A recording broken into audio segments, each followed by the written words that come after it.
Kristen Andre, founder and chief strategist of Andre Consulting Group. I founded my company almost 10 years ago because I love helping people not only succeed, but thrive in their careers and their lives. So many times I meet amazing people who have so much more potential than what they're utilizing. As I engage with them, there seems to be a common theme: the limits they place on themselves. Throughout this podcast series, we're going to visit some incredible people who have created more intentional lives for themselves, those who've had that no limits moment where they chose to grow and they put things in motion to help them do so. We'll focus on how you can break through limits, we'll equip you with strategies to help you lead a more intentional life, and we'll have a lot of fun along the way. So let's dive in.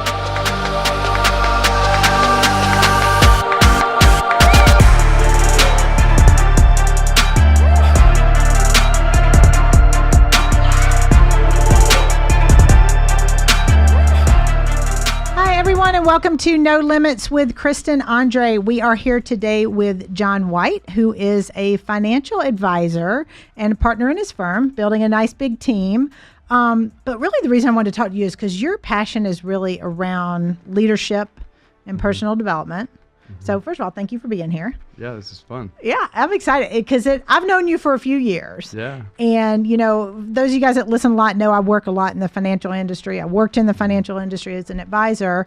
And so, I mean, you're in the advisor world, you're like a rock star. I mean, you built a nice, I know you're also the most humble person you ever meet. So built a really good practice in a pretty short period of time. Mm-hmm. So tell us how you got into the industry first and foremost. Then I want to spend the bulk of our time kind of talking about how you lead.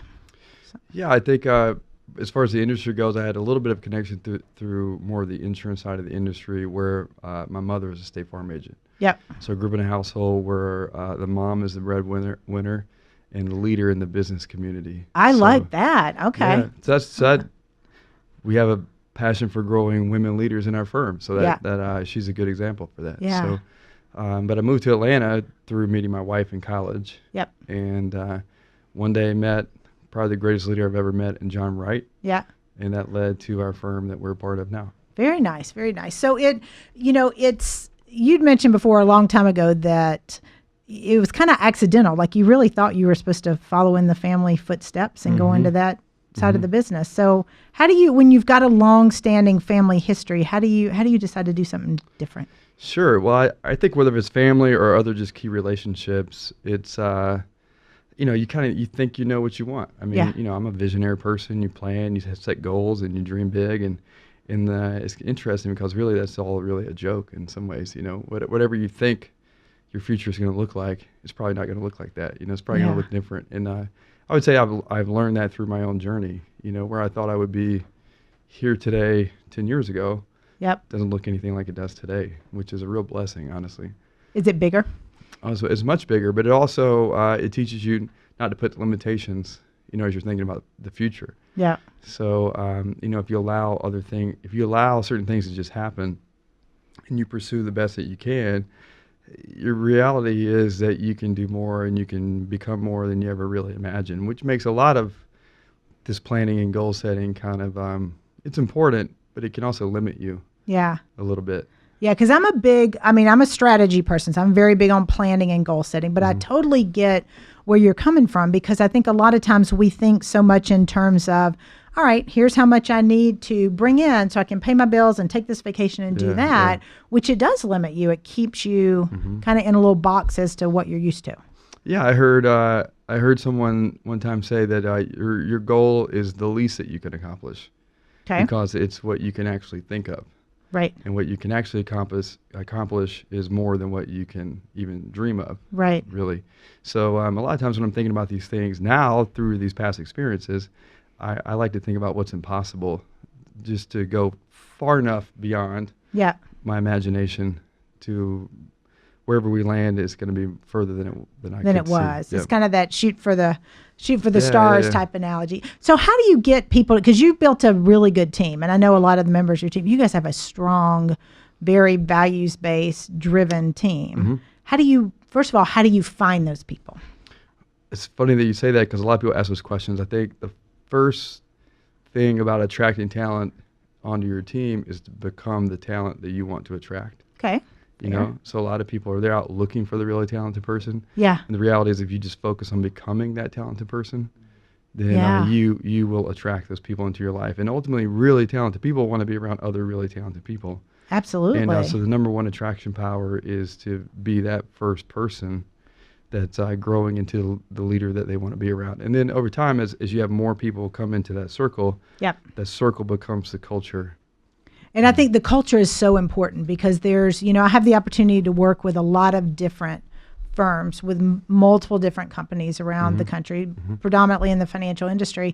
And all the cultures are different.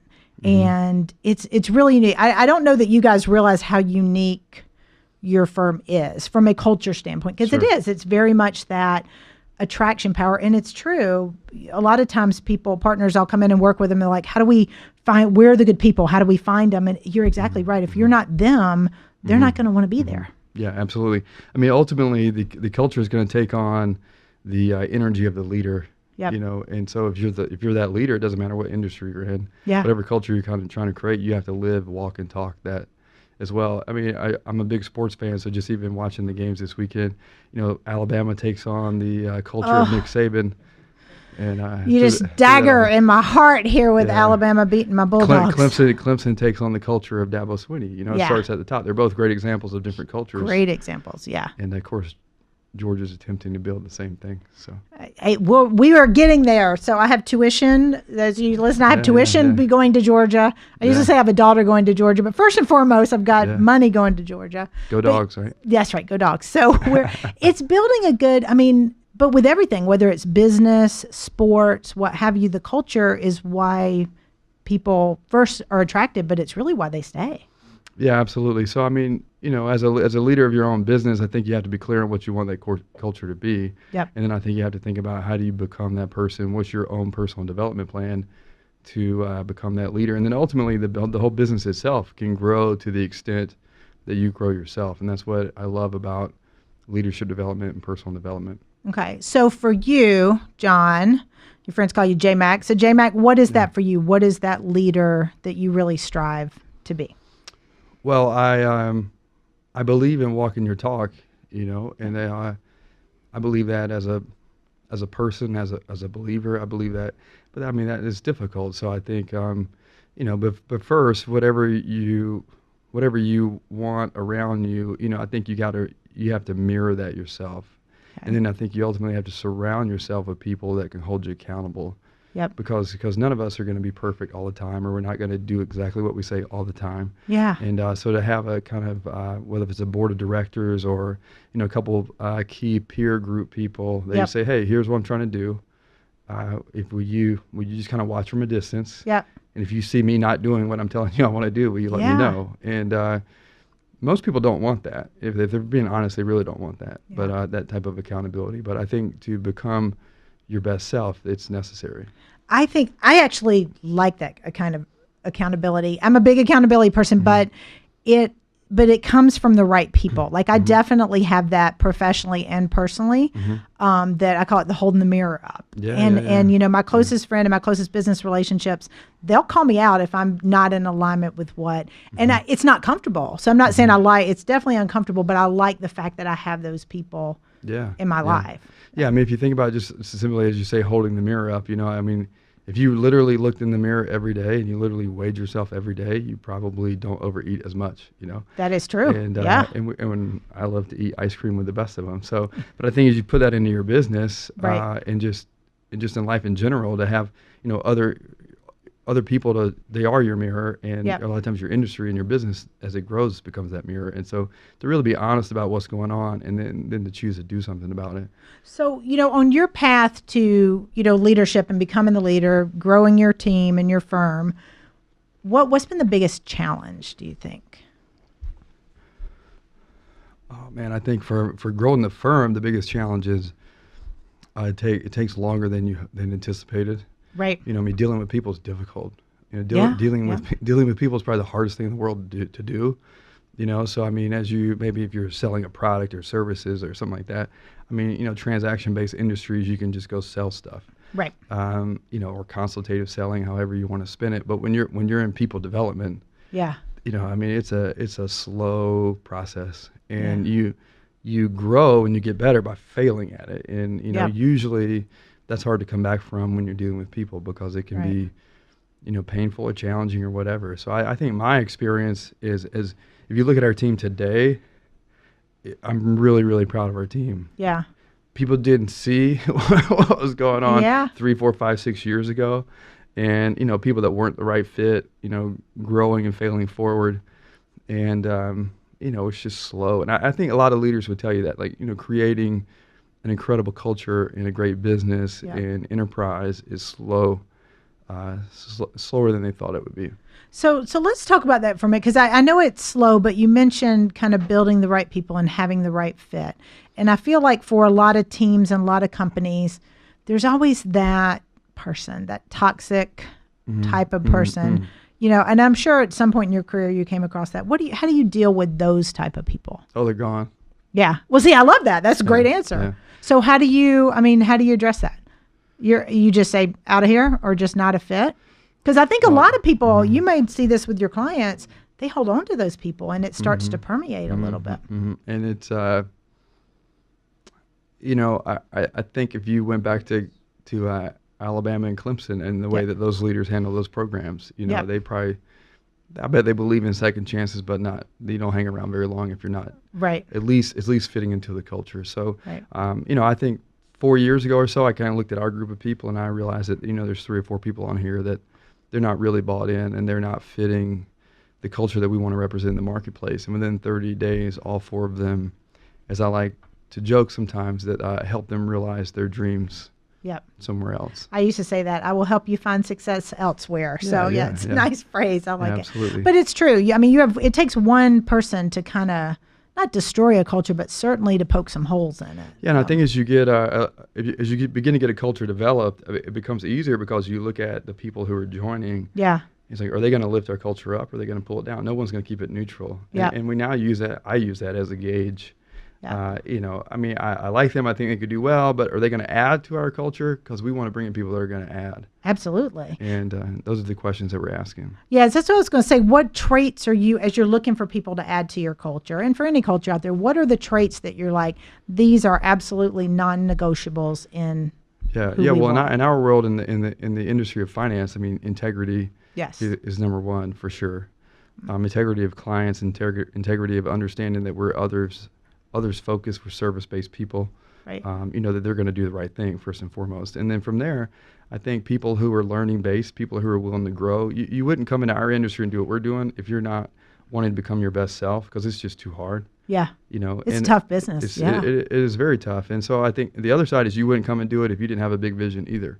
At least in our firm, if you don't have a big vision, I tell people, like, this is probably too hard of an industry. Like, there's other really good, noble paying jobs that could create a little more stability for your family. Told no a lot less. Yeah. Yeah, and that's it's all about finding the right fit for everybody. So I tell everyone it's about getting on the right bus for you and playing the right position.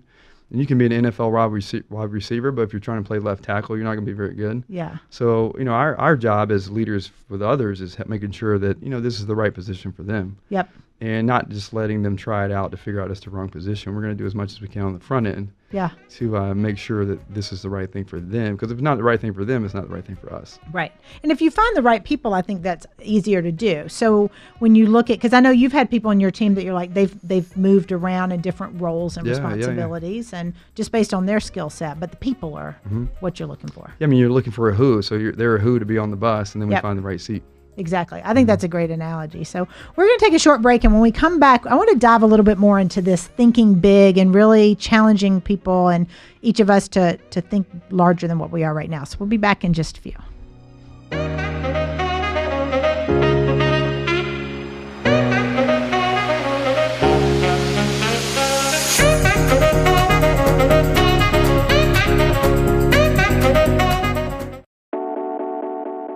Hey everyone, it's Kristen. Be sure and visit my website at www.andregroup.com. That's www.andree group.com. And while you're there, be sure to download my white paper, Top 10 Reasons Your Business Isn't Growing Fast Enough. Now get out there and create your no limits moment.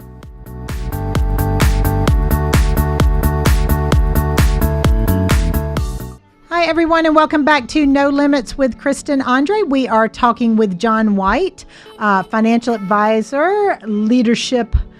We'll say expert guru. We don't want to say, I hate the word guru. Leadership, passion about leadership. How about that? One day we'll get to expert. One day we'll get to expert. No, nearing the expert status of leadership. But before the break, we were talking about the importance of having the right people on the bus, getting the right people on the bus, and then figuring out what seat to put them in.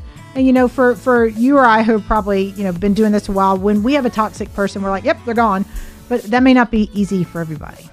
Right? Because I just am like, yep, nope, doesn't fit the environment. We need to help them find success elsewhere. Yeah, I think part of what may not be easy for some people is, difficult conversations and fearful conversations. So, number one, there's a good book about difficult conversations. But I think one thing that helps me get through the fear of difficult conversations, whether it's even personal or in our business, is just connecting to the emotion of what are you really afraid of, number one. Okay. And when you have a person that you help move on to something else, usually it's the best thing for them, number one. So when you kind of see that and you go through that once or twice where they come back to you and they're like, oh, this is the best thing for me. Yeah. You become really confident in those discussions. I think that definitely helps, because I certainly had some advisors over the years when I ran my firm that I helped transition to other opportunities. Some stayed in the industry, just different organizations. Some went elsewhere. The majority of them I still stay in touch with on a really friendly basis, and they've gone on to do stuff that was a much better fit. And I think it's rewarding to me, and it certainly makes those conversations easy because I've seen it play out.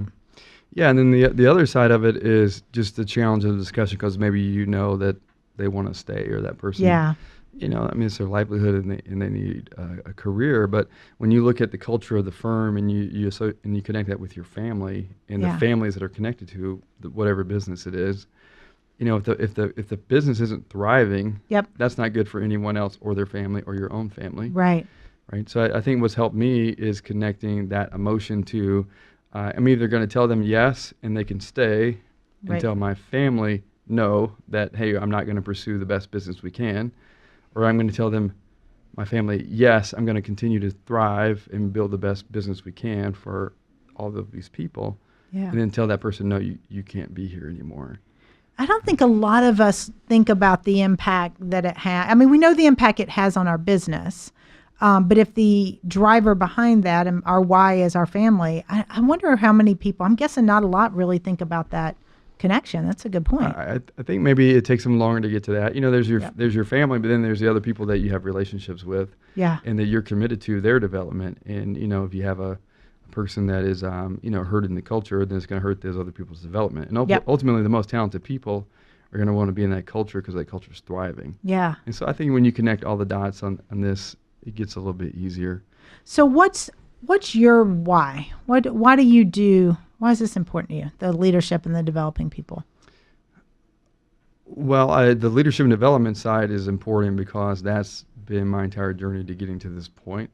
And so when you get a little bit of a taste of your own growth, like if you can just get in shape once, you can at least remember, even when you get out of shape, what it felt like to be in shape. So, but as you recognize the growth that you're going through in that journey, I tell people all the time, like if we went from this point 5 years ago to here, imagine from this point 5 years from now, if we continued to pursue, being the best that we can on a daily and weekly basis. Okay. And then I think from a personal why, obviously it's like my children and my family.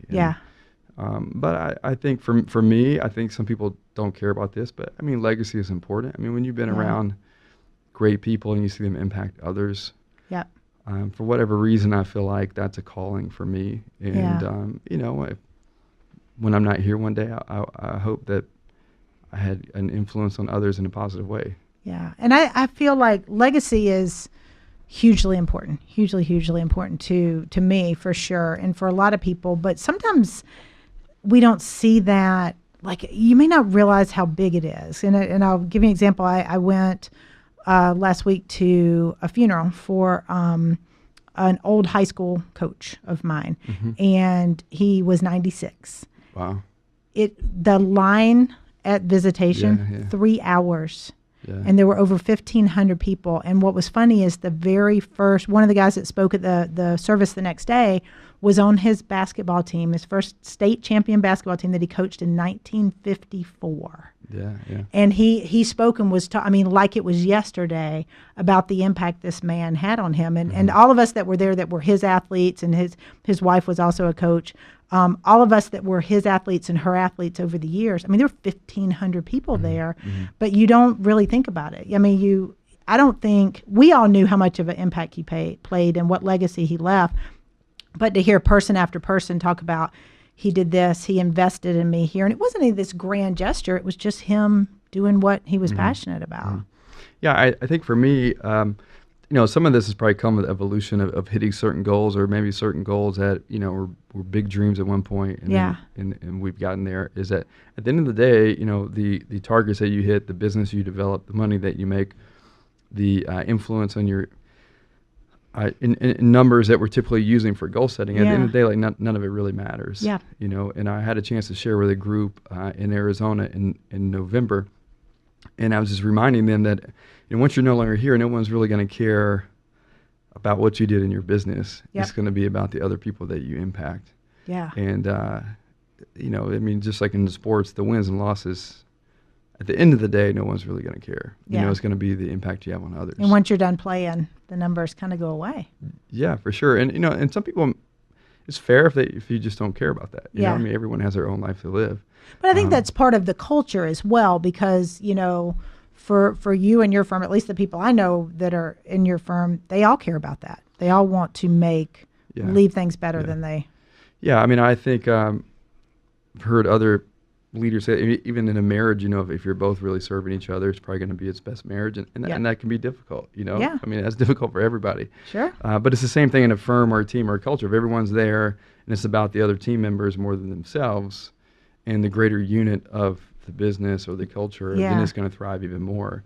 And so the way that you create that is you fill it up with people who care about their legacy, care about impact, care about relationships. Yeah. And sometimes you can have a really talented person and they can be toxic just because they aren't focused on helping other people. They aren't focused on helping. So what's the greatest example? You mentioned a couple coaches earlier. What's the great example of a legacy in your world that you've seen? I think of a couple of people and that have been mentors of mine, and they're both still living, and hopefully they'll live for a long time. Two people that come to mind would be John Wright Sr. Yeah. And would be Randy Pope. Okay. Are two people that I've been able to observe. They've been mentors of mine. I've seen, it's ultimately a discipleship model where you invest in one, and that one invests in another, that one invests in another, and then that becomes timeless, right? And so I'm one of the people that they each have invested in, and I'm very grateful for that. And they both do it in a way almost with an expectation. If I'm investing in you, you need to turn around and invest in someone else. Yeah. Because that's how this thing works. And they both have great examples of, one of the ultimate leaders in history. Yeah.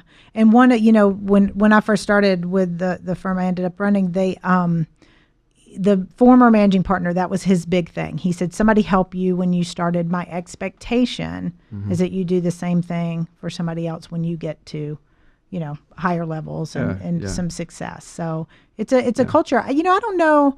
Hopefully that's a culture that permeates and we see a lot of times, but I don't know in today's competitive society that's like that.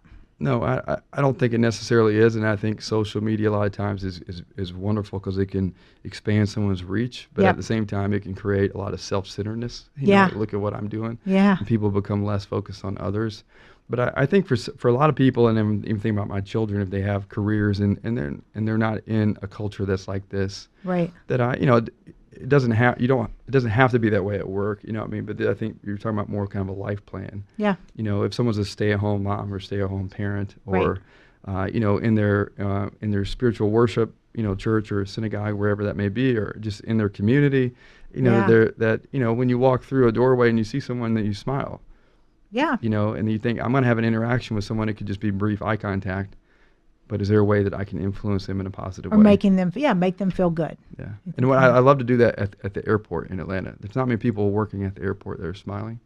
And so a lot of times I just like to smile and say good morning. It can kind of throw them off sometimes.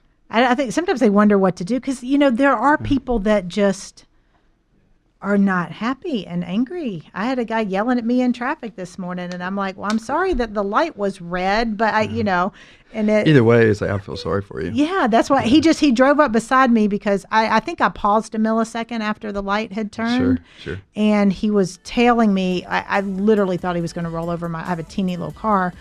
And then he pulls up beside me and just starts yelling out the window. And this was a large man in a very large truck. Sure. And here I am in my teeny little car. And I just looked at him and smiled and I didn't say anything back. I didn't, a lot of people, the old me might have just yelled back, but I just smiled and waved and just kept driving. So, it made him, I'm hoping it made him just kind of disarm him a little bit. Yeah, a good friend of mine he would say, bless him.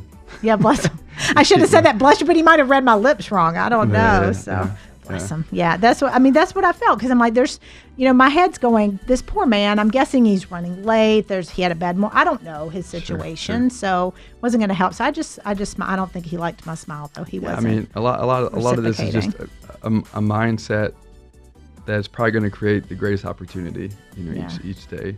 And, that's difficult because life can have challenges, so that's back to the key of surrounding yourself with people who are going to lift you up. I think that's a huge factor. So we're going to pause again. And when we come back, we're going to talk to John a little bit more about how to think big and really get past the limits that we're placing on ourselves in terms of our goals. So we'll be back in just a few.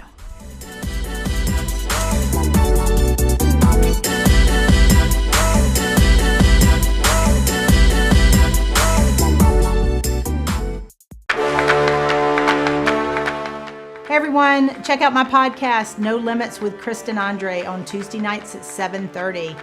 We will tackle the things holding you back and the limits you set on yourself and equip you with some strategies to lead more intentional lives. Podcast launches every Tuesday at 7:30 p.m. on facebook.com/Andre Group. That's facebook.com/ANDREE Group. We'll see you there.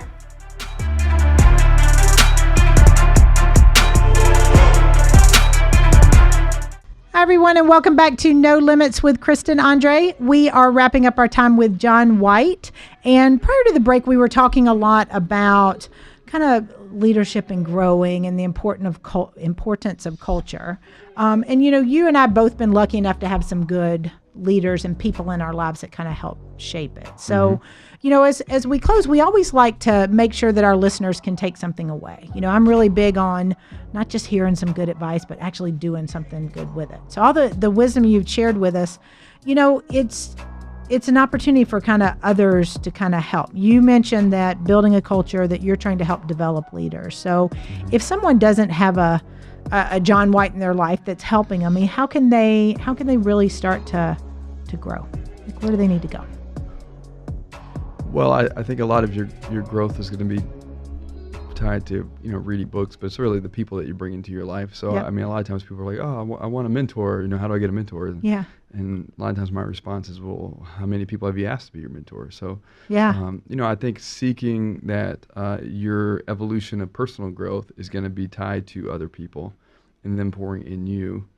And then is realizing that you dictate the environment of where those people come from. Right. And so looking for the people that you want pouring into you, number one. And as you find the right people, engaging in those relationships to ask people to help you, that they're either more advanced in one area of their life or their business than you are. Yep. And ultimately saying, hey, here's what I see in my future. Can you help me see what I don't currently see? Can you help me see the next level? Can you help me see from a different angle? I think most people probably don't do that. And then yet, if I think back to different breakthrough moments, as we talked about before, yep. In my own life, it's always been a person who's made a comment to me that helped me kind of see the next possibility that I probably wasn't thinking about. And that's happened several times. Yeah, definitely. For me. Yeah, I would say for me too, because if you surround yourself with the right people and they genuinely have an interest in seeing you grow, then it's easy for them to see things that you're missing. Because I feel like we all, I mean, that's why we named it No Limits. I feel like we all, to an extent, kind of almost stifle ourselves sometimes. Like we don't, sometimes it takes somebody else to think bigger than we were even thinking for ourselves. Yeah, I mean, ultimately, if you look at anyone's growth, I mean, there's been other mentors, there's been other people, and I think once you realize that, then you do something about it, and that is seek those people, ask them to help you. Yeah. Understanding no one ever got to a certain level alone, and no one, even if it's being a great mom, being great in kind of whatever your best life looks like. Yep. It's still going to be other people that you bring into your life that are going to help you execute on that. So when you find those people, I mean, like you said, a lot of times people just don't ask. Because frequently we'll have people in our life where like, okay, I really look up to this person. I admire them. I respect their input and their feedback. So, I mean, what do you say? How do you ask? Yeah, one of the greatest mentors in my life, I followed them from a distance and read a book that they wrote and listened to them speak. And to a point, some life-changing moments in my life occurred kind of in their presence from a distance, maybe. Okay. And one day I was eating in Chipotle in Johns Creek. Oh, you're kidding. And they walked in. Oh, how cool is that? I thought, oh, that's God cool. wink. Yeah, there it is. Yeah, it's like, And I remember sitting there with my family, and Carrie mentioned who the person was, and because she recognized him as well. Yeah. And you mentioned God wink. I remember thinking I'm being given an opportunity right now. And if I don't take this opportunity, I should never complain about anything that I receive or don't receive, or in the future. Yeah. As if I'm being brought into this divine moment, and yet, we still have to open the door. We still have to knock for that door to open. You have to be brave enough to ask. Yeah. So I just walked over to their table. Yep. And I said, I don't mean to interrupt you, but I've followed you, listened to you. I just want you to know you're one of the most impactful people in my life ever. Yeah. And you don't know who I am, and that's fine. And this is the only time I ever see you. I want you to know the impact you've had on me. Yep. And then we let that kind of marinate a little bit. Yeah. But then, I'm in the world of consultative selling, so I let that marinate, and then I said, hey, I'd love to spend more time with you. How is that possible? How do I make that work for you? Yeah. So going in for the close. So that led to a lunch and led to a relationship. That's fantastic. That's really cool. And it's because you asked. Yeah, and I didn't think about one of the key leaders in our firm from a national perspective, and I heard them speak. And anytime I'm in an uncomfortable moment when it comes to another person and speaking to them, I always look at it as that I feel like our life and world is designed this way that you can either step forward or you can sit back. Right. I think it's the nudge. It's usually telling me like, all right, you need to do this. Yeah. So I feel like if I don't take that step forward, then I have no right to complain about anything. Completely agree. So I think that's great. And it's great advice. And at the end of every episode, we always issue a challenge to our listeners.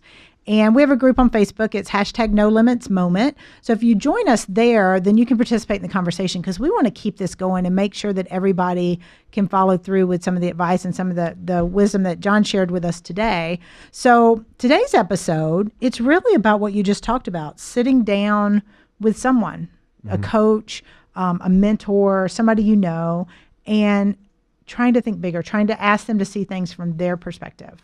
Yeah, I think most people probably, to some degree, if you haven't thought about it, then I recommend that you think about it. But it's, if there's a person that's like, oh, if I just had them in my world, I feel like it would help me. Yeah. And then, identify who is that person, and then what is your plan to develop a relationship with that person. I think that's good. So seeking out the mentors. Yeah, and the kind of a quick note on mentors, what I've learned is people genuinely want to help other people. So when you have a potential mentor, the number one thing you can give back to them is to listen and to do what they tell you to do.